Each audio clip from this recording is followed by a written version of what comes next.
and recovery from the traumatic events that all of you guys go through, especially over the course of the job that you've done. So here we go.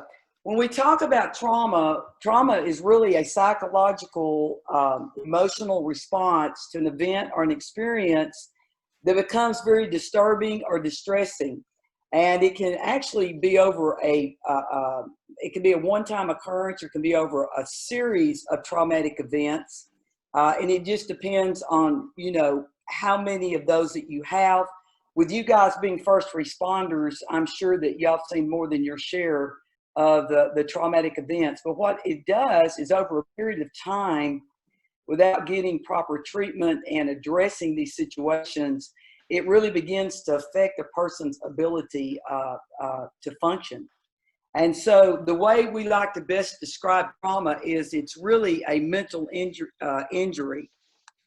And some of the things that we've seen trauma affect is it will affect a person's mental well-being, their physical well-being, how it affects their health, their social well-being, how they're able to interact with others, their emotional well-being, and their ability to give or receive love, the protective walls that are put up just depending on the level of trauma that it's been, and also their spiritual well-being. It can even change the way they view God, the world, and all kinds of things, just depending on what your belief system is.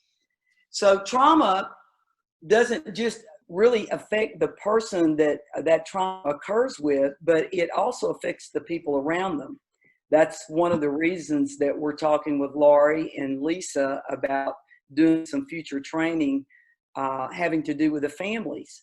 Because for the law enforcement person that has experienced a lifetime of trauma or traumatic events, eventually it begins to impair their ability to function sometimes, and it also affects their family.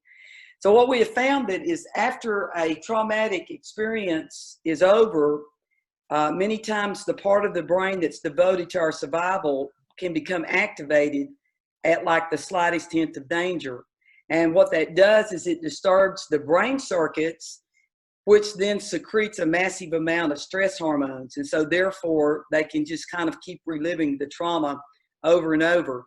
And I know that some of the stuff we're talking about today also kind of spills over into PTSI. There are some things that are alike, and then there are a few things that are a little bit different. But one thing's for sure, the person that develops PTSI has experienced at least trauma, and usually a fairly severe trauma or a series of traumatic experiences or events. So what happens when a person is traumatized is they begin to have this feeling that they're out of control. Actually, at the moment of a traumatic event, they lose control. And if this goes on for a long period of time, say the law enforcement agent is not able to get the help that they need, they have so many triggers that after a while they can begin to see themselves, they really are so damaged that many times they don't think there's any help for them out there. And we've seen this a lot, especially with our veterans, working with them.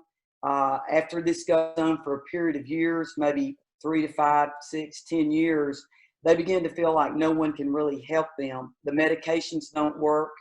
The different types of trauma things they've tried don't help. And so what we've learned in studying trauma is that at the root of most addictions is some type of trauma. If you study out all of the mass shootings in the U.S., you will find out that all of those kids or young adults, you can take it back to some traumatic experience in their childhood. Usually it's more than just one trauma. It's a series of traumatic events. So some of the results that we see with trauma are the changes that it does to the brain. Like I said earlier, it's really a mental injury. And I think that once we begin to accept that this is something that is done to a person, not something they're born with, not something that they've created on their own, but it's actually an injury that that has resulted in them having an actual change to their brain, we're now more willing to really talk about trauma and what trauma is doing to people. And right now, given the current state of affairs here in the U.S., we're seeing much more trauma. And I think the reason there's so much traumatic, I don't know exactly what the right word is, but you're seeing such a demonstration right now of anger. And a lot of this, I believe, is trauma that's never been healed, traumatic experiences that they've had. And some of the subject matter now is causing that stuff to erupt on the inside of them, because it does, when you're traumatized, it does result in a mental injury to your brain. Another thing that we see with trauma, some of the things that can happen is it can compromise your immune system. Many times we will see people that have an undiagnosed sickness or illness, something that the doctor can't put their finger on. Many times they'll just finally say to the person, we really don't know what's wrong with you. Have you thought of talking to a therapist? Because it really has a way of suppressing and compromising the immune system. It causes a person many times to be sicker than they might be if they had not had that traumatic experience. It also increases a lot of physical and mental stress. Some of the people that I've worked with that are traumatized, they'll actually stay away from events that are going to, where they're fully aware that if they go or participate in that event, it's actually going to cause them greater stress, greater mental stress. And so we know that trauma will increase mental stress in a person.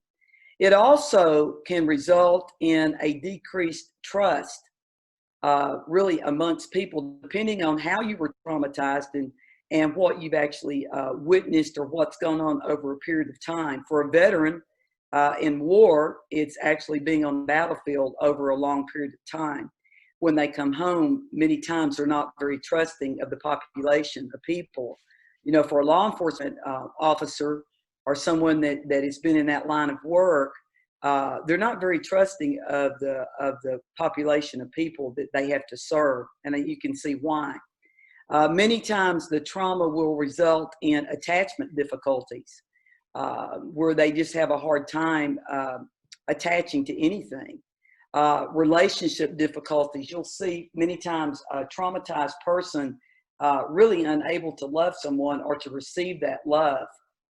And for people that are really severely traumatized, that don't get the proper help that they need, you can see very rigid behavior and how they respond to people, how they act around people, or they can be extremely chaotic. And so usually when I get into a room of maybe say 10 or 15 people that I know we're talking on this subject that are at various stages of trauma or have experienced maybe the same thing, you will see at least some of these results that we're talking about right now displayed in that group just by their behavior. Some are very chaotic in their thoughts and the way they talk.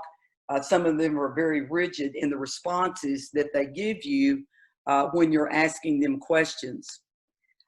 Some of the symptoms that you can experience for someone that is traumatized, obviously it's sleep disturbance. Many times they have a problem either going to sleep or staying asleep. When they're asleep, they may have nightmares. Many times if they have severe trauma or complex trauma or complicated trauma, has several different names, different people use different titles for it, they'll be very withdrawn around people, even around their own family. They'll detach many times from social situations. It's like they're there, but they're not there. Different things, noises, smells, sights can remind them. They can have flashbacks of that traumatic experience, depending on what it was.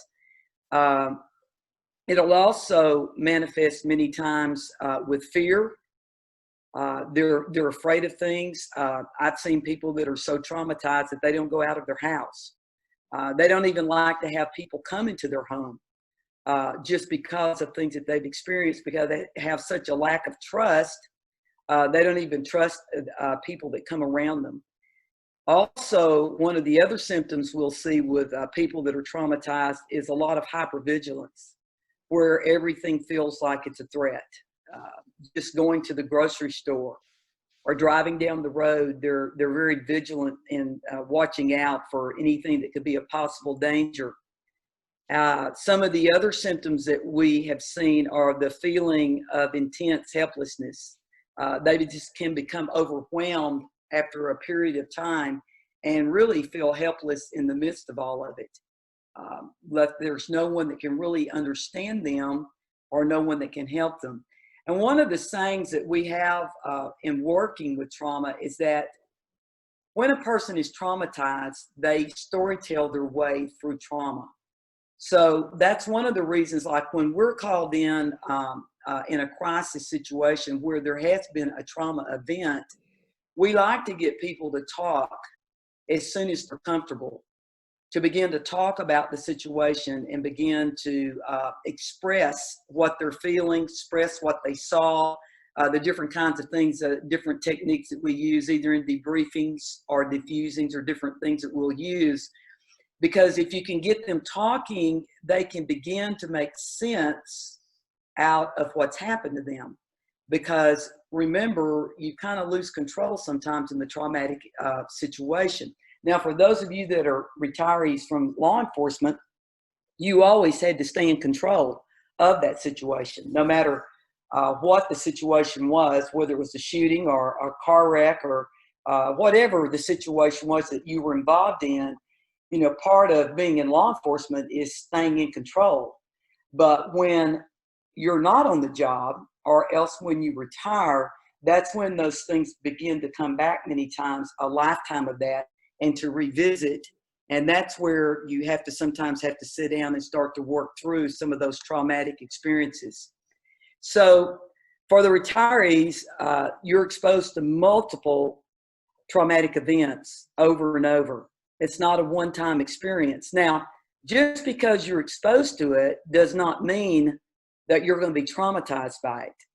It depends a lot of times on your support network, how healthy you are emotionally, how you've coped with past traumas. That has a lot to do with when you're exposed to those traumatic events, whether they affect you negatively every time. Now, if it goes untreated over a period of time, we call it many times complicated trauma. So when I'm working with a trauma victim, for instance, and I start talking with them, a lot of times we always keep them in the here and now. And as they begin to talk, I realize they're talking about an event that happened 10 or 15 years ago. So when I see them go back to a prior event, I realize that they have had more than one traumatic event that they have not worked through. Of course, as a crisis interventionist, we're only able to help them with the present situation. We're not able to help them with former traumas.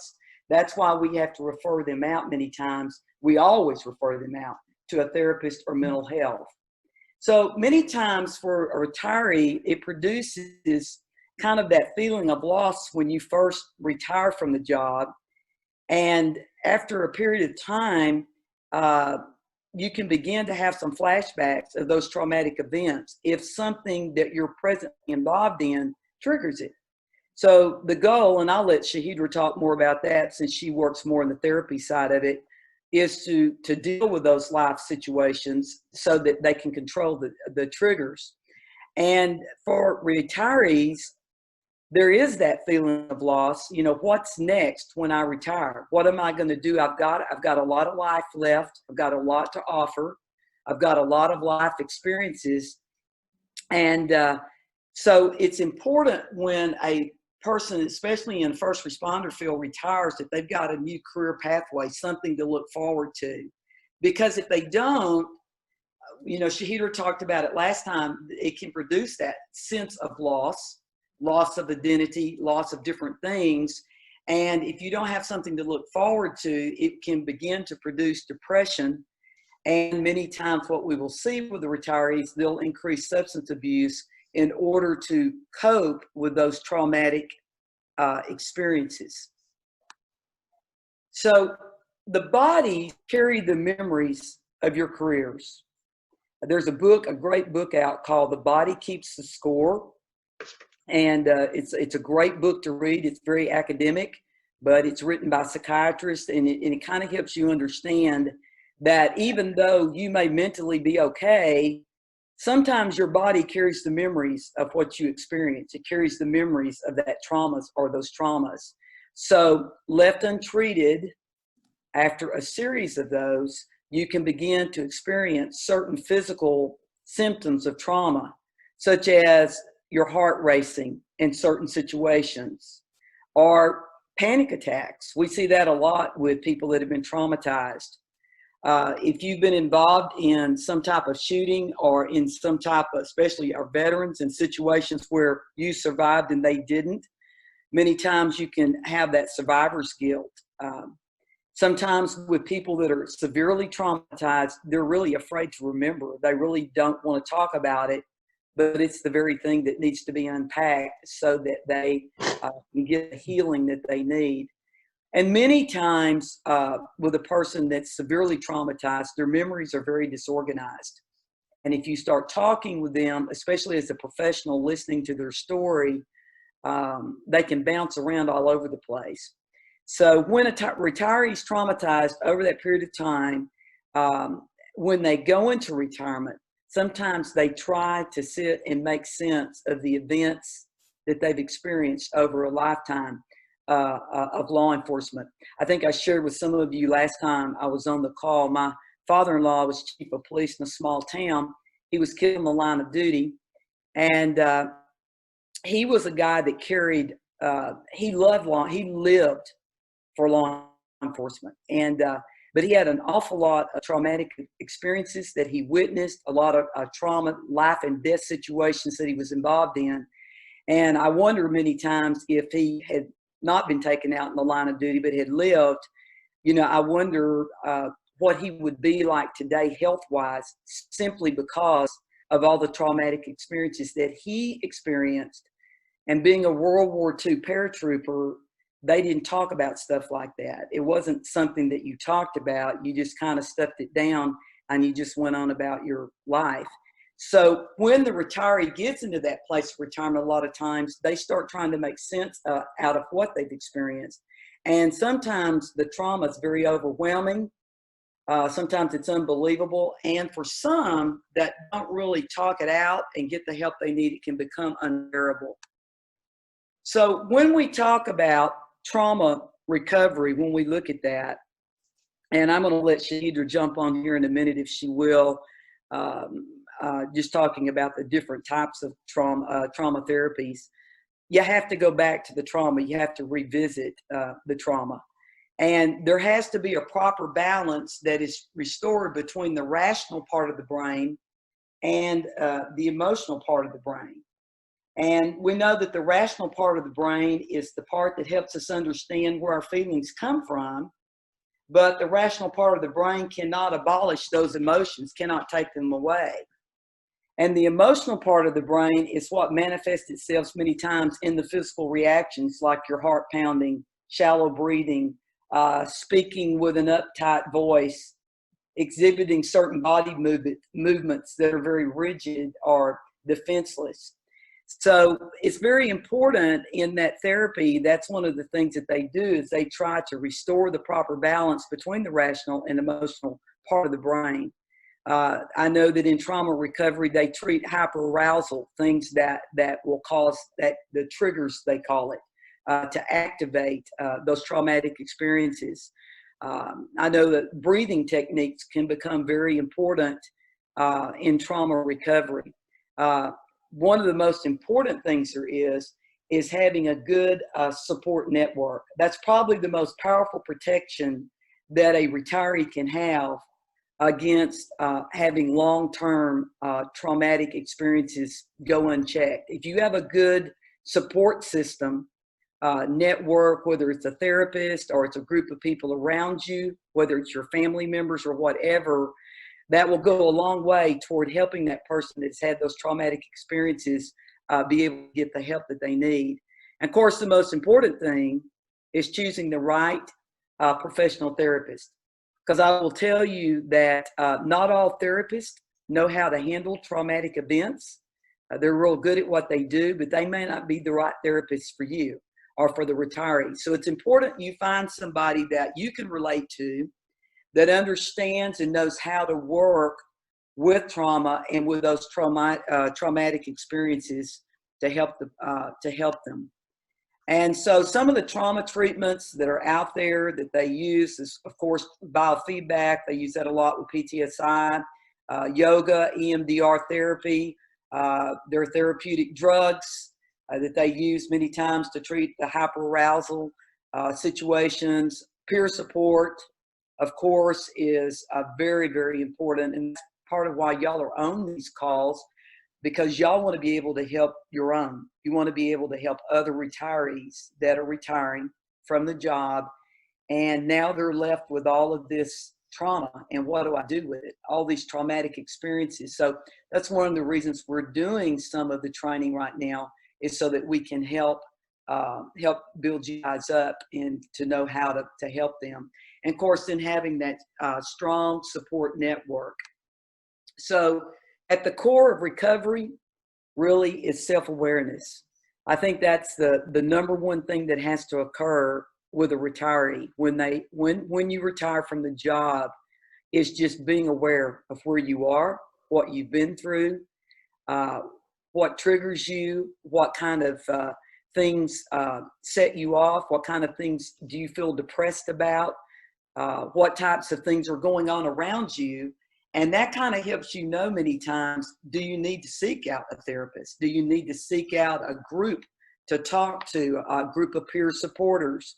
Or, it just kind of helps guide you into what you need.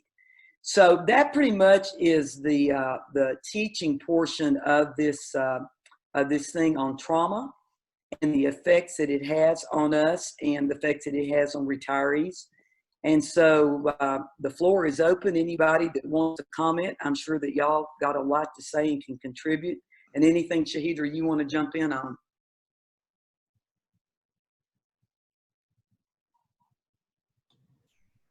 I just want to say, well done, Kathy. That was really great information and well said. In regards to the body keeps the score, I had an opportunity to be on a call with Bessel van der Kolk. He did a training at the start of this pandemic season, and one of the things that he talked about and reviewed was that in pandemics we go through kind of this pre-psychological crisis phase. And I think we all kind of saw that in March, a little bit through April, but at some point that pre-crisis breaks, right? And we are in full-fledged mountaintop crisis right now. You see it all over our country and our world. It's all over the news, all over social media. And one thing you talked about was that, people may have traumatic experiences that are brought up simply because of the situation and the time that we're in with the health crisis. Their traumas may not be related to right now, but they're old traumas. And knowing what to do with those, we're seeing people come out of the woodworks. Therapists are very busy right now. You guys saw a lot of the nurses and the doctors and the frontline workers busy very early on when we saw New York, and starting to be more so now as the numbers continue to go up in different parts of the country. But right now, therapy is in high demand, and a lot of it is focused on managing the anxiety, the depression, and past trauma, along with other issues related to domestic violence and abuse and things like that. When it comes to retirees, the interesting thing is you guys are not immune to it. So even though it's happening around us, the things that are triggering right now are also bringing up old stuff for some of your fellow peers. And just knowing that the therapies that are available, Kathy had several listed in her PowerPoint. I'm going to see if I can get her screen off of here. There we go. Sure. There are several different types of therapies that are effective, in addition to just natural resiliency, getting your bottom line in check, on top and above all of that. EMDR is one of them. She had that listed. I'm an EMDR trained provider, but EMDR is not the end all be all. I cannot say that every therapy will work for every person. So it's important to know that there are a variety of options, and that it's important to explore what those options are and what works for you. And so different ones may be equine therapy, neurofeedback, dialect, DBT, CPT, exposure therapies. All of them can come into play when it is a peer or someone looking to get the support. And oftentimes it's good to have an unbiased party just to talk to. So good old traditional CBT can also be beneficial. But I just wanted to hop on and say that I think you did a really good job presenting on trauma, Kathy. Thank you. Does anybody have questions or comments? Yeah, I've got a question. I've got a group of retirees that we go out to dinner once a month or so. Several of them are early retirements, either through a health injury or the PTSD. And they seem very, very, very bitter towards the department, either how they were treated or how they perceived they were treated. Is that kind of a normal reaction to that, or what? I think it's probably, in my opinion, would have to do with what actually went on in that department. I would say that with traumatized people, you could see almost any type of reaction. So, for instance, if that officer had an issue with someone in the department, maybe the chief or someone else, or feels like they were not there to support them or did not back them or whatever, I can see where there would be some of that bitterness. When you start talking about trauma, it's like opening up just a big old box, and everything is in it. All types of emotions, all types of ideas and thoughts, some that are don't make sense. You might have been in the same department, didn't have that same experience, didn't see the same thing.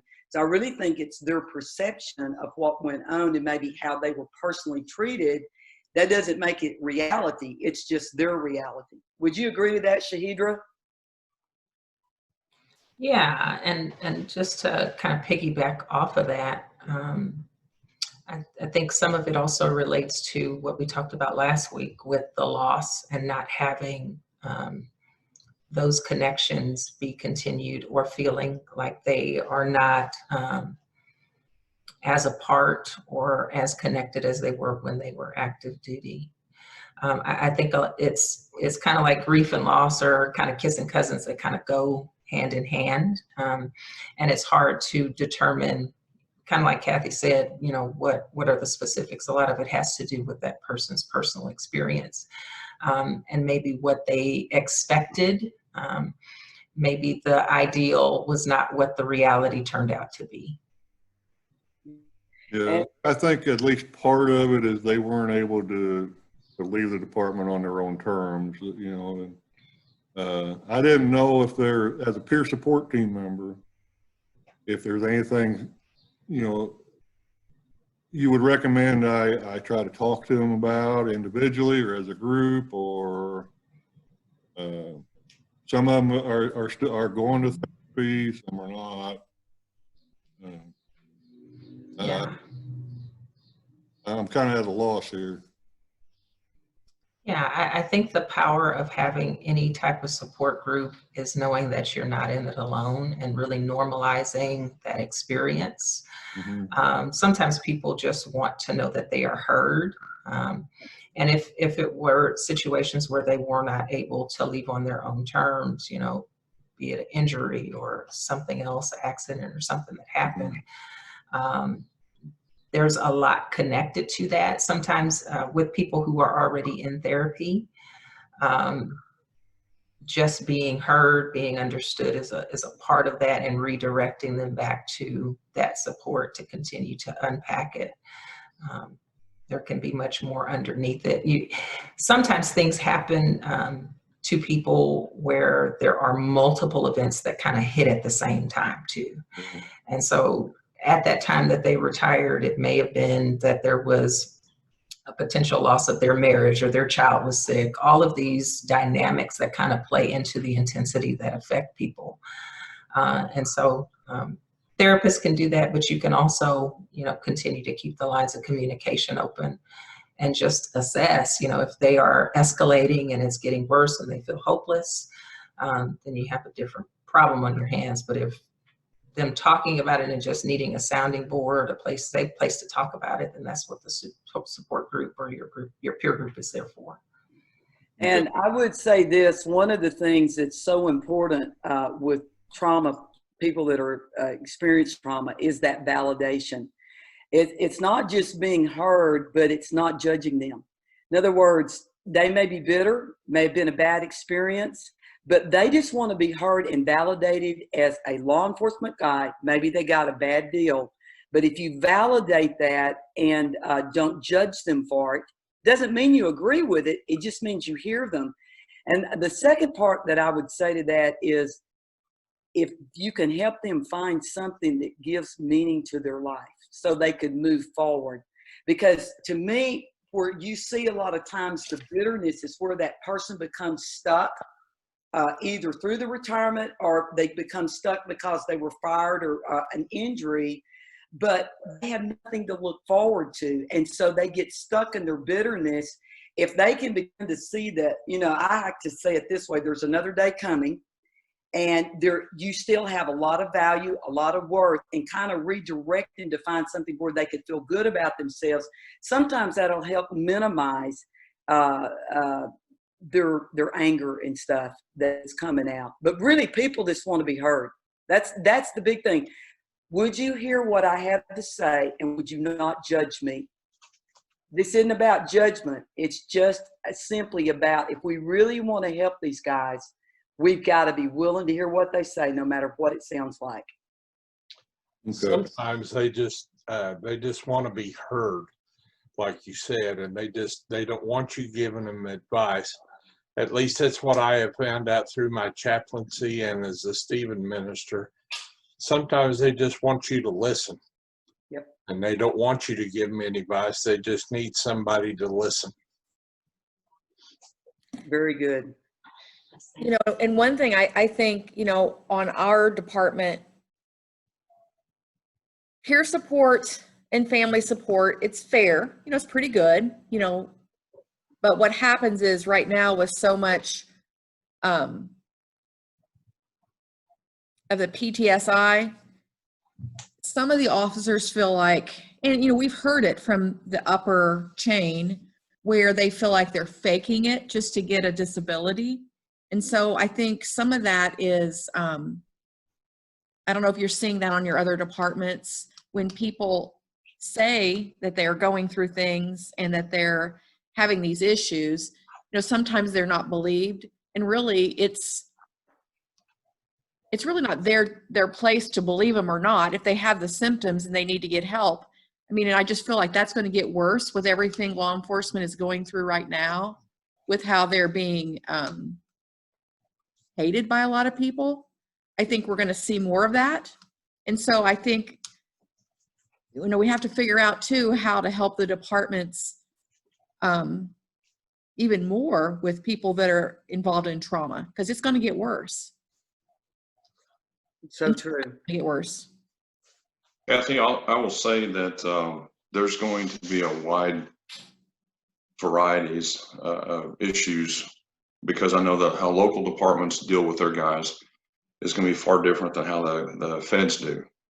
And we, and Sam, you could kick in here too, but a lot of guys that are still on the job, part of their fear is that peer support, whatever information they provide to peer support, their supervisors will then turn around and use it against them. That's exactly right. And that's one issue, because there's no privacy. For the feds? For Do the, what?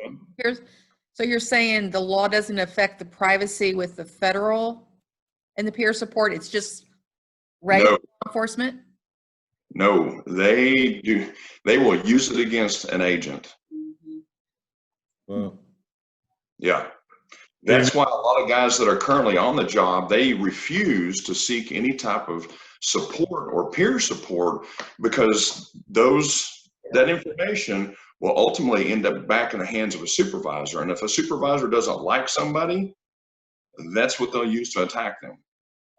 So in Indiana, last year before, they passed a law where if you're a trained peer support member, that you have the same confidentiality as like an attorney-client thing.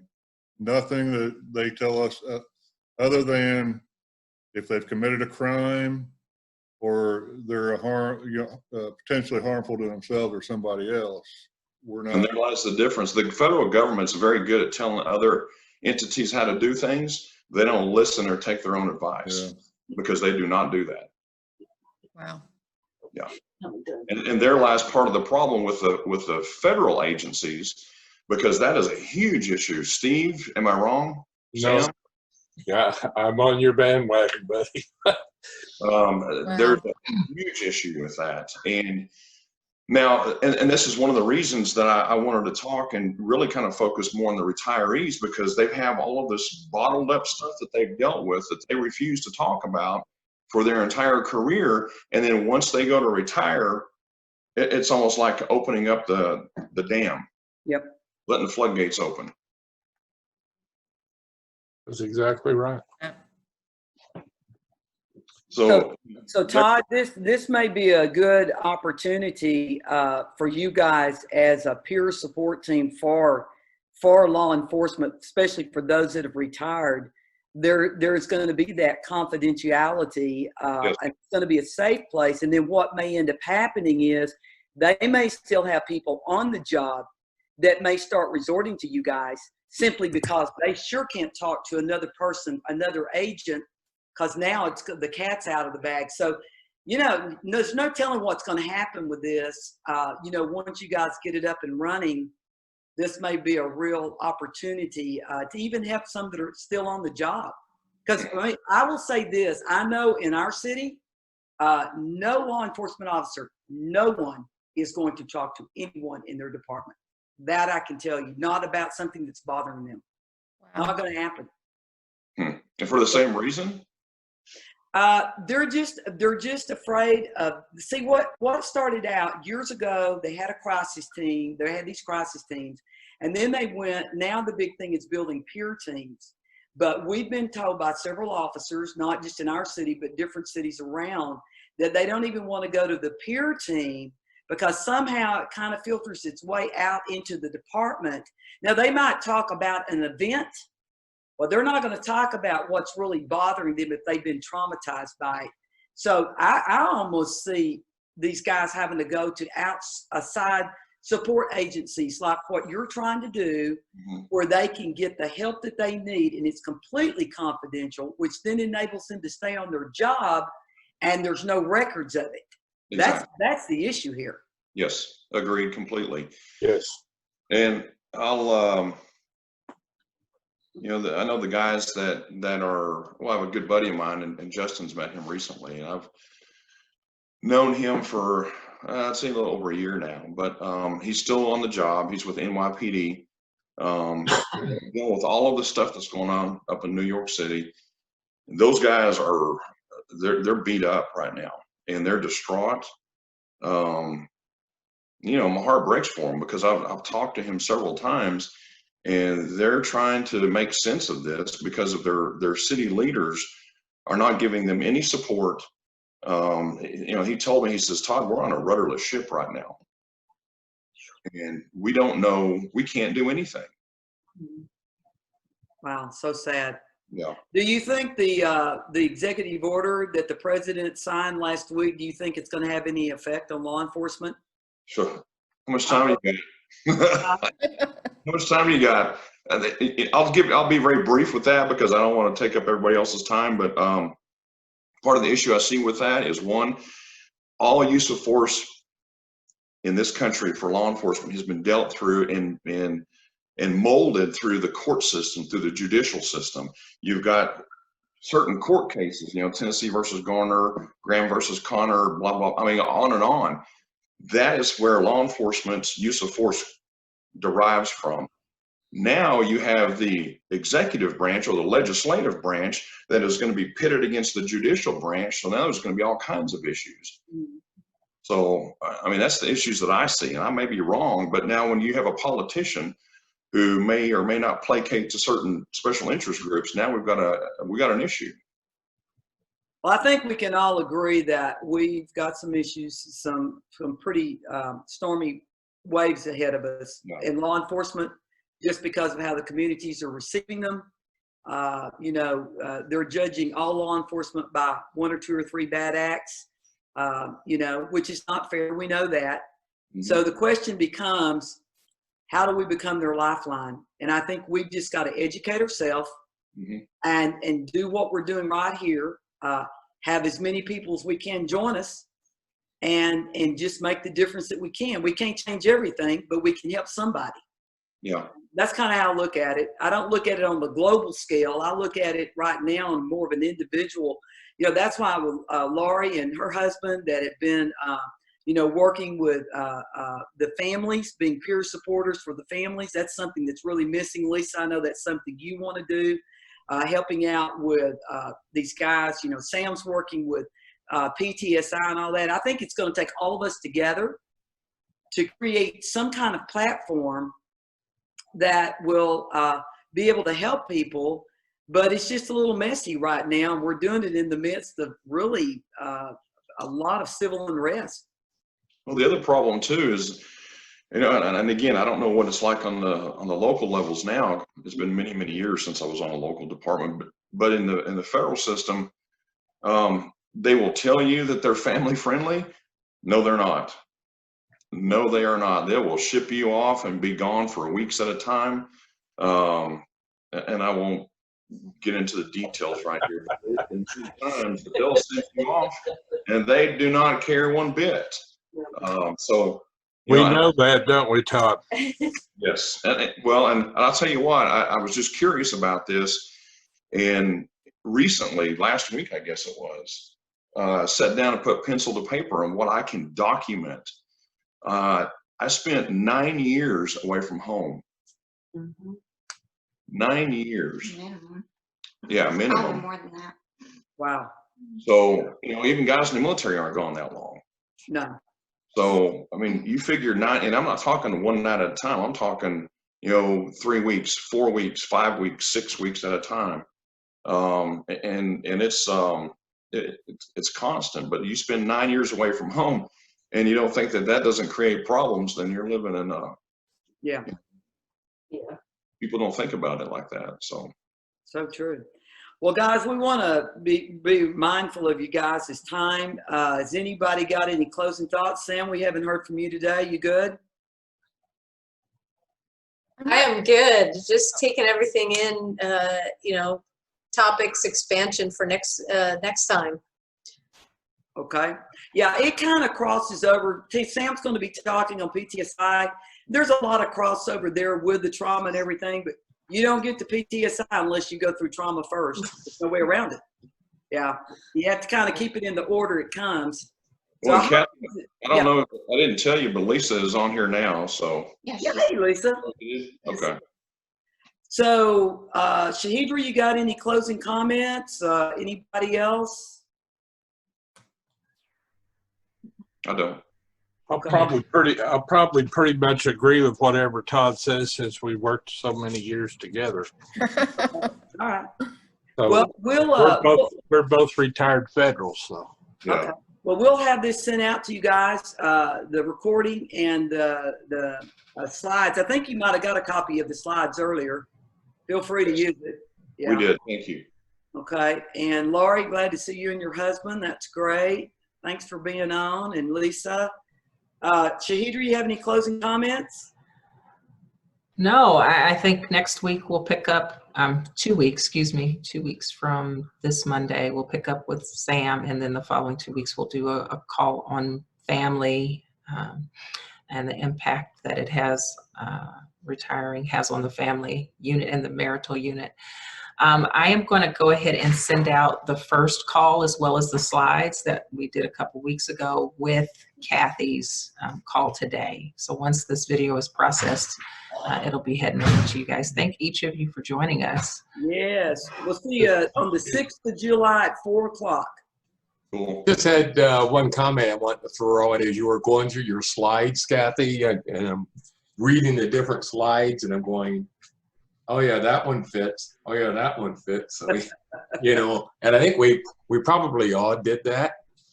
I came to the realization that our resilience abilities are consistently evolving, and they evolve based on our past and current emotional and physical health.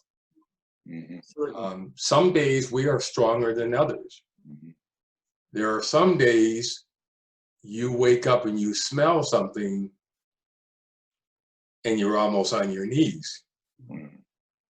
So it's very interesting to go through your PowerPoint and to